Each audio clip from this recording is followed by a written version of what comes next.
querida. Olá, seja muito bem-vindo ao Conversa Diária. Aqui no meu, no seu, no nosso bate-papo leve, descontraído e cheio de boas histórias para contar. Aqui a gente fala de tudo um pouco, como aquela boa conversa entre amigos. E hoje nós temos um convidado que ele tem um apelido de Borboleta. E ele que vai contar a história pra gente. Nós vamos falar com um engenheiro, administrador, empresário. Nós vamos trazer muitas outras informações, mas ele que fala pra gente, o Celso Ricardo de Carvalho. Seja muito bem-vindo ao Conversa Diária. Obrigada por aceitar o nosso convite. Obrigado você pelo convite. Estamos aí, né? Falar do nosso dia a dia, né? Então, Mara, como você me disse, eu sou bauruense por opção, né? Estou aqui desde moleque, criança, né? E já há quase 60 anos de Bauru. É a minha cidade praticamente natal, meu primeiro time do Noroeste, o segundo é o Palmeiras. E a gente veio, meus pais, né? Eram professores, foram transferidos, né? Vieram aqui para Bauru e nós viemos juntos, eu e meu irmão Cláudio, que também é engenheiro, e viemos para cá. E aí começando esses ciclos de amizade através do clube, né? Do próprio BTC, da escola, né? A gente estudava no Instituto Ernesto Monte, meus pais até foram professores lá. E aí eu nadava, né? Na época eu já nadava bastante, por incentivo do meu pai, que era professor de educação física. E nadei muito, né, borboleta, tudo mais, que era a minha especialidade, né? E aí nos fazendo os amigos, tal, tem amigos meus até hoje que falam, eu que te ajudei a colocar o apelido, falaram, obrigado, viu? Mas enfim, e aí me chamaram, borboleta, tal, e ficou até hoje, uma boa parte. Geralmente, né? Apelido pega porque não tem muito bom agrado quando recebe. Como que foi? O pior é que eu não recusei muito, meu pai falava, não, filho, deixa quieto, não vai pegar, né? Mas infelizmente pegou, apesar de que eu não tenho problema nenhum com relação a isso, mas, e aí a gente vai, estudei tudo aqui, fiz carreira, me formei aqui na antiga Fundação Educacional Engenharia, depois também na IT, fiz administração, saí, fiz cursos fora, mas eu tive a oportunidade, melhor dizendo, de trabalhar em Bauru, né? Ainda no 5º ano de faculdade, fiz estágio na Quibon, né? Que era Quibon no Distrito Industrial, e era uma multinacional, e entrei lá no último ano e acabei sendo contratado e fiz carreira na Quibon. É uma empresa que ficou conhecida porque teve várias mudanças, né, de acionistas, né? Que bom, depois passamos por uma junção com uma outra multinacional, foi aqui Refresco, né? Kraft, Lacta, Suchar. Então foram várias empresas que sucederam aqui no Distrito Industrial e eu tive o privilégio, né, de trabalhar, fiz muitos amigos, colegas lá e trabalhei muitos anos aqui. E aí na época, profissionalmente falando, fui para São Paulo, quando a empresa que eu trabalhava era a dona da Lacta, também em São Paulo, e eu era responsável pela fábrica aqui de Bauru já na época, né? Mesmo depois de muitos anos, né? E aí fomos para São Paulo, a Lacta, começamos a fazer projeto para sair de São Paulo, porque não era possível ficar lá, e foi para Curitiba. Tentamos até Bauru, fizemos estudos, mas enfim. E aí depois eu só retornei a Bauru, na mesma empresa, quando a empresa que eu estava decidiu vender a fábrica, mais uma vez. Viemos para Bauru, vendemos para quem a gente queria, que na época era Warner Lambert Adams, né, que fabrica até hoje aí, xícaras, os Trident, etc. Vendemos para essa empresa e eu acabei ficando mais um tempo nessa empresa, que também mudou, foi para a Pfizer, etc. Então, minha carreira profissional foi aqui. É uma pena porque hoje lá no Distrito Industrial, que a gente tem muitas lembranças, né? Aquilo foi muito bonito, uma área grande, chegamos a ter muitos funcionários aqui. E hoje depois foi vendida, porque fechou, né? E um centro de distribuição hoje que eu sei. E na minha vida pessoal, o que eu posso te dizer é que eu gosto muito, graças a Deus a gente tem muitos amigos, fizemos desde essa época, né? Desde jovenzinho, né? Pré-adolescente, adolescente. Casei aqui em Bauru com a minha esposa Valéria. Tenho 3 filhos, né? 3 filhos lindos, 3 homens, né? O Arthur, o Marcelo e o Eduardo. E tenho 3 netas, quer dizer, eu tive 3 filhos, tenho 3 netas, que bacana. Sabe, e a vida vai, são muitos queridos, muitos amigos também, neto, A senhora bisneto, né? escolheu Bauru como mencionou, também a Bauru família constituiu aqui constituir uma aqui. cidade Bauru, depois dessa pescaria. época, foi a minha cidade, né? Mesmo não tendo nascido aqui, nasci em São Paulo, mas na realidade é Bauru, né? Quer dizer, então qualquer coisa a gente briga. A gente era muito bairrista, né? Até competia um Bauru contra as outras cidades, nós éramos bem briguentos na época. E como que é para o senhor, né, aqui na cidade, desenvolver todo esse trabalho importante, como mencionou, e quais foram os desafios e as alegrias na cidade e fora também? Quais foram as experiências? Na verdade, eu diria para você que foram mais alegrias do que problemas, né? Desafios tem todos, né? Todos os dias, né? Tivemos muitos aqui desde o início. Mas quando você pega uma década ou mais, né? De trabalho, então você sempre tem, como se diz, problemas para resolver. E é por isso que a gente tem. Mas tivemos vários momentos aqui em Bauru, pela fábrica, pela empresa que a gente trabalhava, administrava, né? Empresa grande, chegou a ser um dos maiores empregadores da cidade, para você ter uma ideia. Então era muito bacana, fiz muitos amigos e colegas ali. Hoje você faz Hoje consultoria empresarial? faço, exatamente. Hoje nós temos o sócio da Resulta Consultoria, uma empresa com sede em São Paulo e no Rio, e a gente presta serviço na parte de gestão, na parte de finanças, também na parte financeira, que é praticamente os dois pilares, né? Gestão de operações e financeira. E também presta o serviço hoje para o próprio Sebrae, né? Então, eles nos convocam, nos convidam, a gente participa, ajudando esse pessoal todo aí, com essa experiência que a gente tem, tentando ajudar e alavancar aí esses empreendedores do nosso Brasil, que não é fácil. É até importante mencionar o Sebrae, está ajudando os microempreendedores, entre Sim, sim, outros. sim. No seu olhar, com a sua experiência, quais são os erros mais comuns, aqueles que querem começar uma empresa ou que já estão com a empresa aberta, que são cometidos? E Olha, como sair deles também?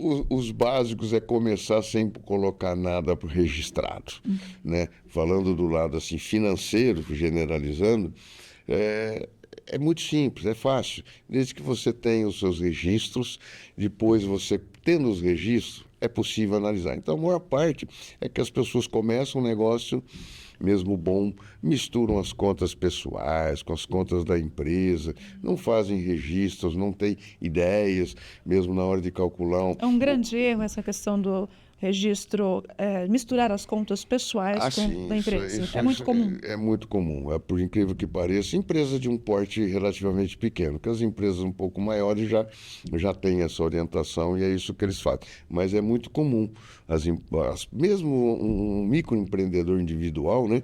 Que amei, não se recomenda fazer isso, porque ele nunca vai saber o que é da empresa, o que é dele. Então a gente explica e passa tudo, né, para esse pessoal, para orientá-los, né? Não é fácil ser empreendedor desse país hoje. Não é? Cada vez mais desafiador? Não, muito, Em, muito em relação também à questão da indústria, Celso, Pois não. né? Do início de sua carreira para os dias atuais, o que observou de mudança? Mudou muita coisa. Mudou? Mudou muita coisa. Na época a gente fazia engenharia, você tinha praticamente as três engenharias, civil, elétrica e mecânica, né? Eu fiz mecânica e hoje tem diversas opções. O mundo mudou muito hoje, né? O nível de informações mudou, o nível de equipamento, todos mudaram, você entendeu? Então a diferença é muito grande, não dá nem para colocar uma comparação do que foi e do que era, né? Lógico que a base foi lá atrás, a parte, vamos dizer assim, mais teórica da administração em geral, ainda se aplica alguma coisa, né? Mas eu acho que hoje, se eu tivesse que dar uma sugestão, foco são as pessoas, né? Não adianta você ter informações se as pessoas não sabem lidar com as informações ou gerar as informações. É muito importante a pessoa, né?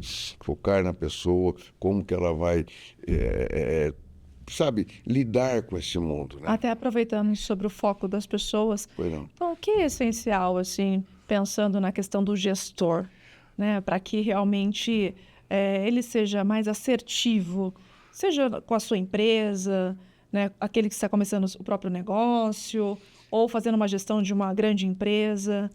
É como pensando como um gestor de uma empresa, de um negócio próprio, né? Eu acho que, primeiro, as características são próprias de cada indivíduo, quer dizer, aquilo que ele tem dentro dele, né? Aquele ímpeto, aquela vontade de ir atrás, lutar, querer ir junto e trabalhar, né? Só que isso muitas vezes não pode atrapalhar, né? A pessoa tem que ter um pé no chão. Eu brinco que muitas vezes, mesmo em indústria, eu sempre gostei e acho importante você ter pessoas que não é viajar, mas que pensam fora da caixa, que vão. E muitas vezes o nosso papel é pôr um pouco o pé no chão, é fazer os registros, você está entendendo o negócio. O próprio negócio para você montar, as pessoas não entendem. É muito simples você fazer uma, duas contas. Vale a pena? Não vale a pena? O lugar está certo? O lugar está errado? É o mercado correto? Sabe, são coisas muito elementares, né? Que é possível, que são importantes. Importante. Esse bauruense de coração. De coração, por opção também. Procurando por opção também. Procurando fazer a diferença na nossa querida Bauru. Com certeza. Como que foi crescer para você aqui na nossa cidade e também, né, estudar, inclusive? Olha, como falamos, o mundo mudou, né? Eu estudei no Ernesto Monte, né? Fiz lá, depois saímos, fomos fazer um cursos Brasília, que era um pré-vestibular, né? Na época, depois aí surgiram o próprio Prevê Objetivo, os outros surgiram depois, né? Aí entramos na faculdade, aqui em Bauru, e fizemos a faculdade de engenharia aqui, em relativamente pouco tempo. E esse estudo veio desde lá de baixo, você fazendo amizade. Isso é uma coisa importante, né? Tanto que para os meus filhos já não foi assim. Já não eram as escolas públicas as melhores da cidade, você já tinha hoje, como tem problemas de segurança, entendeu? Então, essa adaptação que todos têm que ter. Eles falam, mas era melhor, pior. Eu acho que eram diferentes a situação. Existia-se mais disciplina dentro das classes, das escolas, mesmo dentro das empresas. Mesmo dentro das empresas, as coisas eram um pouco mais disciplinadas, eram um pouco mais... Hoje não. Hoje você tem que... Mudou-se o cenário? Justamente hoje, a questão... Mudou-se o cenário? Mudou muito o cenário. Em relação a esse novo modelo de trabalho, do mercado? Sim. O mercado hoje, ele tem, por exemplo, vamos precisar de indústrias que fabricam os produtos que nós consumimos, né? A parte de varejo é mais complicada hoje pelas concorrências aí, né? Porque também tivemos um divisor de águas recentemente, que foi a pandemia, né? A pandemia mudou também muitas coisas. Alguns não. Alguns segmentos cresceram, outros segmentos deixaram de existir, quebraram, né? Mas a pandemia mudou hábitos dentro da sociedade, né? Hoje as pessoas acham muito mais prático e cômodo fazer um pedido, né? Por de casa, pela internet, um WhatsApp, receber em casa, e na maioria das vezes até mais barato do que uma loja tradicional, né? E isso é uma mudança de hábito significativa. E a tendência é que isso, cada dia que passa, está mudando mais. Já poucas coisas as pessoas vão encontrar em lojas tradicionais de varejo. Tirando o lado gostoso de uma loja de varejo, que é você sair, ir lá, né, ter um serviço, conhecer o vendedor. Esse lado vai existir, você entendeu? Mas termos comerciais, de valores, hoje dificilmente alguém entra numa loja para comprar um bem, sei lá, doméstico, aí, uma televisão, uma geladeira, sem antes consultar um preço. É muito difícil. Então, essa é uma mudança que eu acho significativa em tudo. E falando em mudanças na sua trajetória, quais foram as mudanças assim que foram necessárias para que chegasse até onde chegou, né, como profissional que é hoje? Compartilha com a gente dessa importância e também quando olha para a sua história, para o seu histórico, como que se vê seu legado? Olha, a gente olha positivamente, fala, olha, construímos alguma coisa. Eu tenho amigos conhecidos, próximos, tem uns que não são próximos, mas eu sei que são construídos lá atrás. Então, a carreira profissional, que eu acho, pela minha idade, pelo tempo que nós passamos aí, eu fui, inclusive, depois, eu já tinha deixado a empresa, já estava em outra empresa, e que aqui em Bauru, antes de fechar essa planta, que ela encerrou as atividades já como Mondelez Internacional, que era da Kraft na época que eu trabalhava. E eu fui o executivo que mais tempo coordenou essa fábrica em toda a história dela. Ela foi inaugurada em 1980. Na época ainda esse terreno foi doado para nós, era o Franciscato na época, se eu não me engano. E aí depois com as mudanças elas foram, né, se alterando. Mas Só assumiu 3 plantas, foram isso? aqui em Bauru, o site, o local era o mesmo. O que foram mudando foram os acionistas, os produtos a serem produzidos, porque saímos de uma Que Bom, mantivemos produtos de Iroqui Refresco, aí depois de Que Refresco com outro nome intermediário, que foi a Kraft Lacta, ou Lacta Suchar, que depois eu também, como eu falei, fui transferido para São Paulo para coordenar as fábricas lá. E aí depois essa empresa foi vendida, tanto que a Kraft tinha decidido sair desse segmento, como saiu na época, e vendemos essa planta para a Adams, né, que virou Pfizer, etc. Tal, que depois vendeu para uma empresa inglesa também de chocolate e retornou para a Kraft com a Mondelez. Então, o que eu estou te falando é uma história longa das mudanças que houveram, mas sempre no mesmo local. Boa parte das pessoas que trabalhavam era a mesma, a estrutura praticamente foi a mesma. Só mudaram produtos, né? Fabricamos muitas coisas aqui dentro na época. O mercado ele tem esse movimento dinâmico, constante. E isso entende-se também que tem a questão de gestão. Como que é no seu olhar? Na realidade, assim, eu brinco quando eu faço as consultorias, que eu digo, você não tem um negócio para vender isso. Você tem um negócio para dar dinheiro, ganhar dinheiro. Sua fábrica é dinheiro. Então, o que toca esse mundo são as viabilidades, né, econômicas. Então, se você tem algum produto, como nós tínhamos, que depois, com o passar do tempo, se viu que não eram atrativos, não se conseguia ter as margens desejadas, e nós fomos mudando. E é um mercado de novidades, é um mercado de mudanças, né? E você tem que estar sempre atualizado. E no que diz respeito, como eu digo, né, não é fábrica de chocolate, é uma fábrica de dinheiro. Então ela tem que dar os recursos para você poder tocar o seu negócio, pagar seus funcionários e ter esse crescimento. Agora, a mudança de gestão mudou muitas pessoas a cabeça. E nós, que somos mais antigos, temos que nos adaptar. 56 anos? Não, de Bauru. De Bauru. De Bauru. Nem falei minha idade para você não assustar, mas é de Bauru. Temos 56 anos de Bauru. Mas é uma mudança. Nós temos que nos adaptar. Né? Esse é o desafio das pessoas da minha idade. E Celso é também de muitos amigos. Com certeza. Fala pra gente em relação à festa que conseguiu reunir vários amigos. A festa foi dos 50 anos? Foi. Isso? Eu fiz uma festa em Bauru na época. Tem todo esse período do trabalho, toda essa questão, né, que é intensivo também, mas essa relação de amizade também. Essa relação não foi só lá no profissional, que eu tenho os amigos lá. Ela veio da criação minha, como bauruense, né? Que são meus amigos de fato que foram passando. O negócio era um negócio e a amizade era um outro. Dos clubes que eu passei pelo BTC, hoje, né, chamado BTC, que era o tênis, o próprio Luso, que nós nadamos, Hípica, enfim. Eram clubes e a gente fazia os amigos. Na escola, né? Que a gente eram diferentes. Mas, na realidade, vendo a sua pergunta de festa, na época, eu não estava em Bauru, estava trabalhando para uma outra empresa na cidade de Rio Claro. Fui para ficar alguns meses, fiquei alguns anos, muito bacanos, muitos amigos, empresa grande também, a Riclan lá, hoje a Frigels. E aí eu estava lá e falei, poxa vida, eu estava fora, viajava todo dia quase para cá, e minha família nunca saiu daqui. Mesmo quando eu trabalhei em São Paulo, eu a mantive aqui. E eu falei, vou dar uma festa de aniversário para mim, né? Vou convidar meus amigos. E aí convidei vários e tive uma bela surpresa que vieram muitos amigos. Vieram de outras cidades, de outros estados, teve gente que... Enfim. E aí, durante essa festa, porque eram amigos comuns, né?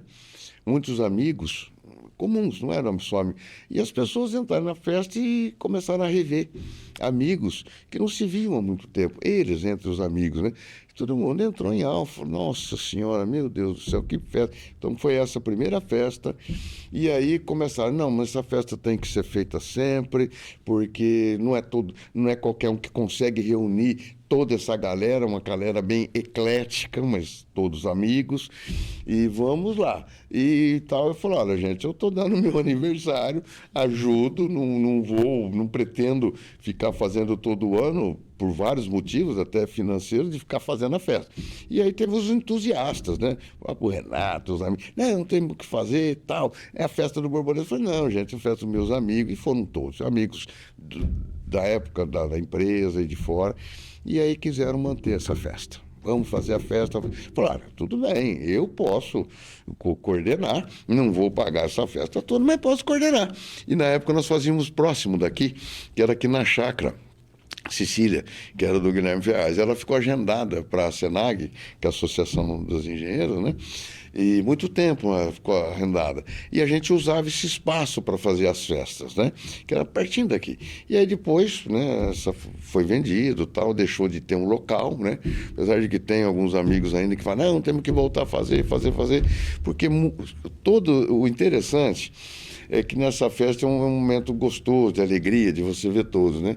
E desde a primeira até a UMPA fizemos, eu acho que foram umas 8 ou 9 festas, se eu não me engano, tá? Eu não tenho certeza quantas foram.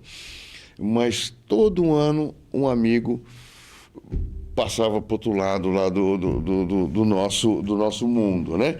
A gente chama lá para o Oriente Eterno. Então, o que acontece? A necessidade de você se encontrar, porque como nós já somos de uma certa idade. Conexões, exatamente. Eu estive na casa de um amigo também, que fez aniversário agora, semana passada, o Veríssimo. Então reuniu várias turmas, pessoas, você rever festas de aniversário. E tem uma outra característica de Bauru, que é muito interessante. Não é de Bauru, acredito, que são as turmas. Tem turmas, várias turmas. Então, por exemplo, eu tenho uma turma, que é a turma de quarta-feira, né? Então, essa turma de quarta-feira, toda quarta, a gente se reúne. Antes da pandemia era de um jeito, agora é de outra forma, mas se reúne. Eu tenho uma outra turma de um sábado, que a gente chama TDS, inclusive, de um sábado. Ela já tem 45 anos, para você ter uma ideia. Todo sábado seria? É TDS, todo sábado. A gente tem um lugar, teve a fundação, nós temos um local, né, onde a gente vai todo sábado, nós vamos lá. Nem sempre vão todos, mas, enfim, como a de quarta também, né? Então tem uma turma ali, aí tinha uma turma da sauna. Então, é esse mundo que faz com que a gente... E tem vários grupos aqui que também tem esse tipo de turma, né? Tinha a turma do Cupim, tinha a turma que a gente era convidado e participava também, né? Celso, com toda a sua experiência de vida, de amigos, de amigos, família. Sim. Né? Pode falar para a gente um pouco mais sobre família, também, fique à vontade. E profissional. Pensando nos jovens de hoje, né? Até para uma questão profissional. Sim. Que conselho e dica deixa da importância de ter um relacionamento com pessoas e também a questão da vida profissional? Só que antes nós vamos precisar ir para um rápido intervalo. Você conta pra gente. Tá ok, tá bom. E você continue com a gente. Nós vamos para esse rápido intervalo, mas voltamos já. Não saia daí. Até mais.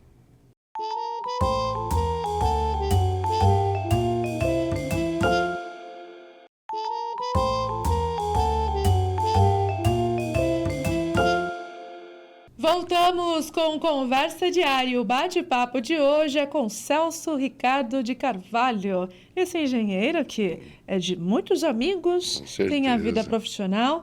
E só que antes do intervalo, perguntei qual é o equilíbrio e conselho que deixa para os jovens que estão iniciando na sua carreira, também nessa relação de amizade social, mas não só para jovens, para todos nós, com a sua experiência que tem. Qual dica deixa para nós? Olha, eu diria o seguinte, eu vou chegar lá, meus 3 filhos, né, como eu já disse, o Arthur, o Marcelo e o Eduardo, hoje são profissionais executivos no mercado, mesmo que eu passava para ele, hoje eu passo para os clientes que eu atendo. Eu acho que o jovem hoje ele tem um desafio, que é ele filtrar as informações, ele conseguir ter um foco. Ele tem que definir um foco. E por quê? Porque hoje ele está sujeito a uma quantidade imensa de informações, boa parte nem sempre verídica, ela é questionável. Só que ele também não tem aonde bater. Como é que eu vou checar isso, né? Então, eu vejo assim, o jovem tem que estar aberto, ele não pode utilizar esse mundo hoje, né? Porque é comum todos nós utilizarmos todas, não só as mídias digitais, como o nosso celular, que não é mais celular, o nosso smartphone.